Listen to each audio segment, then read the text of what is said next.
British ஆட்சியே ஒரு மனிதரை பார்த்து பயம் கொண்டது. அந்த மனிதர் யார்? வழக்கறிஞராக இருந்து கப்பலோட்டி போராடியவர் யார்? சிறையில் கொடுமை அனுபவித்தும் தளராத மனம் கொண்டவர் யார்? அவர்தான் கப்பலோட்டிய தமிழன் வ.உ. சிதம்பரனார். வணக்கம் and welcome to little food talks. இன்னைக்கு நம்ம என்ன பார்க்க போறோம் அப்படின்னா, தியாகத்துக்கும் தைரியத்துக்கும் ஒரு சின்னமாக வாழ்ந்த வ.உ. சிதம்பரனார் அவர்களின் உண்மை கதை தான் பார்க்க போறோம். அது 1872 செப்டம்பர் 5 தூத்துக்குடி மாவட்டம் ஒட்டப்பிடாரம் என்ற சிறிய ஊரில் பிறந்தார் வ.உ. சிதம்பரம் பிள்ளை. அவரது தந்தை உலகநாத பிள்ளை ஒரு வழக்கறிஞர். அவரை போலவே வ.உ.சியும் சட்டம் படித்து வழக்கறிஞராக ஆனார்.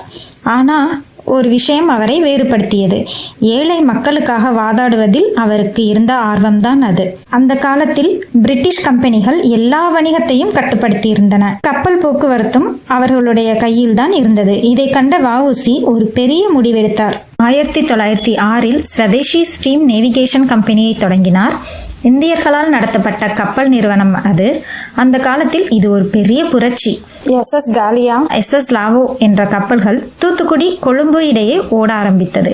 இது பிரிட்டிஷ் ஆட்சிக்கு நேரடியான சவாலாக இருந்தது. இதோடு நின்றாரா? இல்லை. பாலகங்காதர திலகரின் தாக்கத்தில் சுதேசி எண்ணங்களை மக்களிடம் பரப்ப ஆரம்பித்தார்.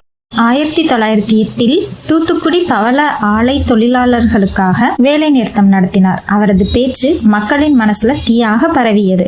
அதனால்தான் அவரை தென்னாட்டு திலகர் என்று அழைத்தார்கள்.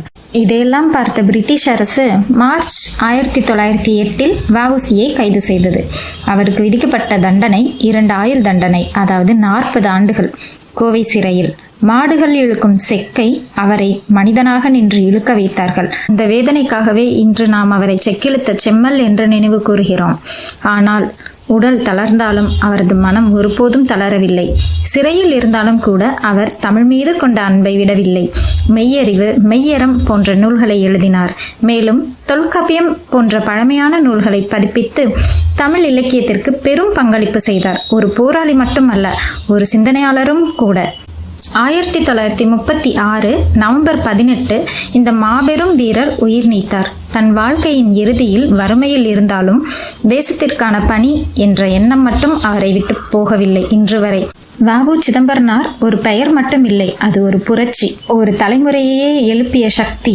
அவர் வாழ்ந்தது ஒரு வாழ்க்கை இல்லை, ஒரு பாடம், ஒரு உந்து சக்தி. ஒரு மனிதர் பிறந்தார், ஆனால் ஒரு வரலாறு உருவானது.